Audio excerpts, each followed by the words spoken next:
Hello student, अपने YouTube channel Patel study classes में आपका स्वागत है। तो आज की इस वीडियो पर हम आपको बताने वाले हैं बच्चों, क्लास 12 का जो आज हिंदी का पेपर था उसका पूरा सॉल्यूशन लेकर के आ चुका हूं। क्लास 12 का है हिंदी सब्जेक्ट का पूरा आंसर मैं बताने वाला हूं, क्योंकि बहुत बच्चे पेपर दे करके आ गए हैं, क्या क्या लिख करके आए हैं वो सब अपना अपना मिला लो। पूरा का पूरा आंसर मैं इस वीडियो पर आपको प्रोवाइड कराऊंगा, तो वीडियो के लास्ट तक बने रहना। और जिन्होंने चैनल को सब्सक्राइब नहीं किया है प्लीज़ चैनल को सब्सक्राइब कर लो और बेल आइकन को अवश्य दबा लेना। तो चलिए स्टार्ट करते हैं। यहाँ पास आप देख सकते हैं ये हिंदी का है, क्लास 12 का है, 80 पूर्णांक का आया था, है ना। ये पूरा पेपर देख लीजिए। तो पहला क्वेश्चन क्या आया था, पहला क्वेश्चन सही विकल्प था।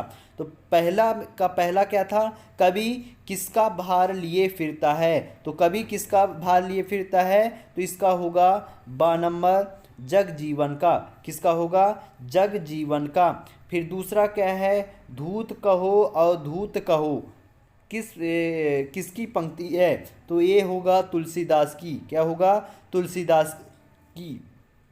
तीसरा नंबर, बाजार कब जाना चाहिए। तो बाजार कब जाना चाहिए, जब मन खाली हो। क्या हो, जब मन खाली हो तब बाजार जाना चाहिए। ठीक। फिर क्वेश्चन क्रमांक चौथा, क्वेश्चन क्रमांक चौथा में क्या है, लुट्टन पहलवान ने हराया था। लुट्टन पहलवान ने किसे हराया था, तो इसका होगा चांद सिंह को। क्या होगा, चांद सिंह को। ठीक। फिर यहाँ पास अगला देख सकते हैं, झूठ पाठ के लेखक हैं। झूठ पाठ के कौन लेखक हैं, तो इसमें होगा आनंद यादव। क्या होगा, आनंद यादव होगा। फिर अगला, टीवी पर प्रसारित खबरों में सबसे महत्वपूर्ण है, तो इसमें होगा उपरोक्त सभी। यानी आपको नेट की भी ज़रूरत होती है, बाइट की भी, विजुअल की भी, है ना। तो ये सब की ज़रूरत होती है। फिर रिक्त स्थान में यहाँ पास आप देख सकते हैं, रिक्त स्थान में पहले का हो गया बच्चे खाली स्थान में होते हैं तो प्रत्याशा। बच्चों, पढ़ाई में डाउट्स आ रहा है, सॉल्व नहीं हो पा रहा है, घबराओ मत, इसका सोल्यूशन है डाउट नेट है। जिस भी प्रश्न पर आपको डाउट है उसका फोटो खींचो, क्रॉप करो और 5 सेकंड के अंदर ही आपको उसका वीडियो सोल्यूशन मिल जाएगा, वो भी बिल्कुल फ्री में। यानी आप पूछिए अपनी अनलिमिटेड सवाल कहीं भी कभी भी। अब चाहे आपका सवाल क्लास 6वीं से 12वीं IIT JEE नीट्स का हो या फिर CBSE UP बिहार राजस्थान या अदर स्टेट बोर्ड का हो, कोई भी सब्जेक्ट का हो, physics chemistry math biology science, आपके सभी सवाल का आंसर मिलेगा डाउटनेट ऐप पर। साथ ही डाउटनेट पर चल रहा है ऑनलाइन क्लासेस, 9वीं से 12वीं IIT JEE नीट्स के बच्चों के लिए ऑनलाइन क्लासेस, जिसका हिस्सा बन करके देश के सभी राज्यों के बच्चे लाए रैंक 1। तो आज ही डाउटनेट ऐप को डाउनलोड कीजिए, सभी डाउट भगाओ और रैंक 1 लाओ। फिर दूसरा में क्या है, भक्तिन का वास्तविक नाम क्या था, तो लक्ष्मीन।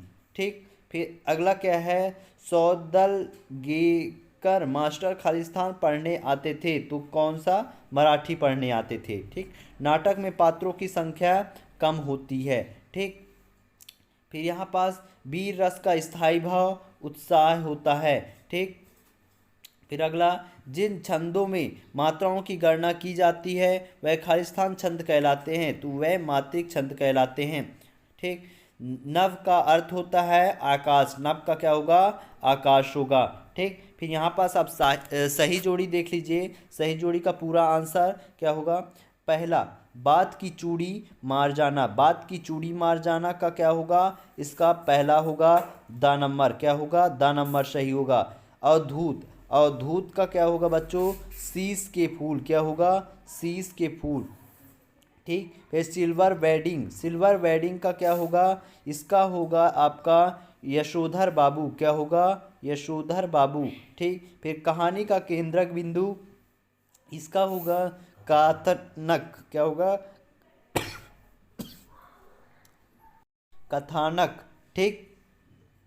फिर यहाँ पास अगला देखिए, चौपाई छंद 16 मात्राएं होती हैं। फिर तत्सम संस्कृत के मूल शब्द, क्या होगा, तत्सम का संस्कृत के मूल शब्द। ठीक। तो इस प्रकार आप अपना सही जोड़ी यदि मिला कर के आए होंगे तो आपके पूरे 6 नंबर आपको मिल जाएगा। ठीक। फिर यहाँ पास एक वाक्य में उत्तर देना है, तो एक वाक्य में उत्तर के लिए पहला, उषा का जादू कब टूटता है, तो इसमें होगा सूर्य उदय। ठीक। सूर्य उदय के समय उषा का जादू टूट जाता है। तो पहलवान लुट्टन सिंह के कितने पुत्र थे, तो इसका होगा 2।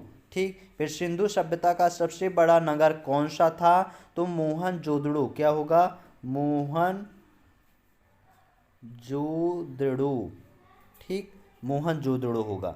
ठीक बच्चों। फिर अगला क्वेश्चन यहाँ पास देख सकते हैं, आमतौर पर रेडियो नाटक की अवधि कितनी होती है? तो कितनी होती है? 48 मिनट। कितना होता है? 48 मिनट। ठीक। फिर अगला क्वेश्चन, शब्द गुण कितने प्रकार के होते हैं? तो 3 प्रकार के होते हैं। कितने प्रकार के? 3 प्रकार के। फिर अगला क्वेश्चन है, दूसरा घर का लेना मुहावरे का क्या अर्थ है? तो इसमें होगा त्याग देना। क्या होगा? त्याग देना। 7वां नंबर क्या है? क्रिया विशेषण की परिभाषा लिखिए। तो क्रिया विशेषण की परिभाषा क्या होगी बच्चों? लिख लीजिए। क्रिया की विशेषता बताने वाले शब्द को क्रिया विशेषण कहते हैं। क्या?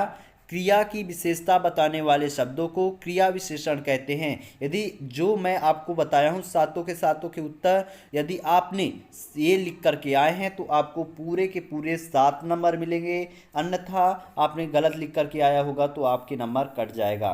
ठीक। फिर यहाँ पास आप देख सकते हैं अगला क्वेश्चन सत्य सत्य में, तो इसमें थोड़ा सा धुंधला आ गया है। तो पहला क्या होगा?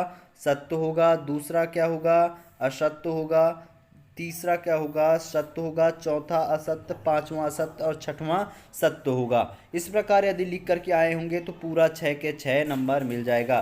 फिर यहाँ पास आप क्वेश्चन देख सकते हैं, 6वें क्वेश्चन में क्या आया था? बच्चे की आशा में नीडों से झांक रहे होते हैं। यह क्वेश्चन मैंने आपको बताया था, जो कि बहुत उड़ता हमने, है ना।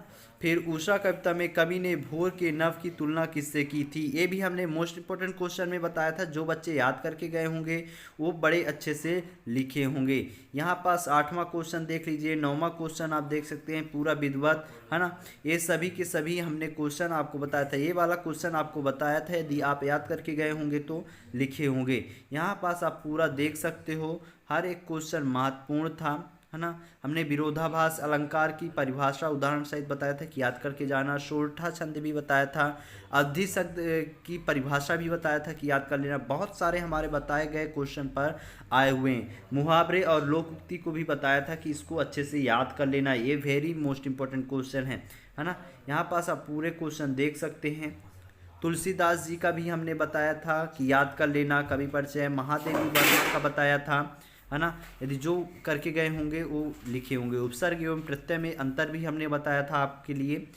गद्यांश जो कि हमने बताया था, जो वो नहीं फंसा, बट बहुत सरल ही गद्यांश आया था। ठीक बच्चों। तो इस गद्यांश का शीर्षक होगा राष्ट्रीय भावना में शौर्य और देश प्रेम। क्या होगा? पहले का आंसर राष्ट्रीय भावना में शौर्य और देश प्रेम। ठीक। और इसका दूसरा क्वेश्चन क्या है? राष्ट्रीय भावना किसकी विशिष्ट स्थान है? तो यहाँ पास आप आंसर देख सकते हैं, पूरा अच्छे से लिखा हुआ है कि राष्ट्रीय भावना में शौर्य भाव का अपना विशिष्ट स्थान है। फिर इसका सुदीर्घ शब्द का अर्थ लिखिए। तो सुदीर्घ शब्द का अर्थ क्या होगा बच्चों? अत्यंत विस्तृत होगा। क्या होगा? तीसरे में अत्यंत विस्तृत होगा या अत्यंत बड़ा। ठीक। इस प्रकार आपका आंसर यहाँ पास कंप्लीट हुआ बच्चों। ठीक। फिर यहाँ पास आगे चलिए। यहाँ पास आप देख सकते हैं 20वें नंबर का पूरा, ये भी बहुत महत्वपूर्ण था, है ना, और बहुत सरल थे। ये संदर्भ प्रसंग व्याख्या करना था, तो ये भी बहुत ही सरल क्वेश्चन आए हुए थे। ठीक। फिर यहाँ पास आप देख सकते हैं, अपने मित्र कमलेश को अपने बड़े भाई की शादी में आमंत्रित करने हेतु एक पत्र लिखना है। ये वाला हमने पत्र आपको बताया था, जो कि दोनों पत्र बहुत ही सरल आया था, है ना।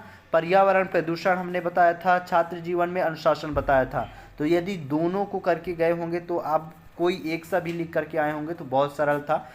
जो कि पर्यावरण प्रदूषण तो और बहुत सरल था। यदि बच्चों आप लोग करके आए होंगे तो पूरे के पूरे नंबर आपको मिल जाएगा। पेपर हालांकि बहुत ही सरल पेपर आया था और इतना कठिन भी नहीं था। एक आध क्वेश्चन आए थे बड़े बड़े, बट इतने क्वेश्चन भी बड़े नहीं आए थे, क्योंकि जो निबंध है वो भी पर्यावरण प्रदूषण का दे दिया था, जो कि आप लोग बहुत वर्षों से पढ़ते आ रहे हैं, पर्यावरण प्रदूषण, है ना। और यहाँ पास अपने मित्र को अपने बड़े भाई की शादी में बुलाने हेतु पत्र लिखना था, तो ये भी बहुत ही सरल था।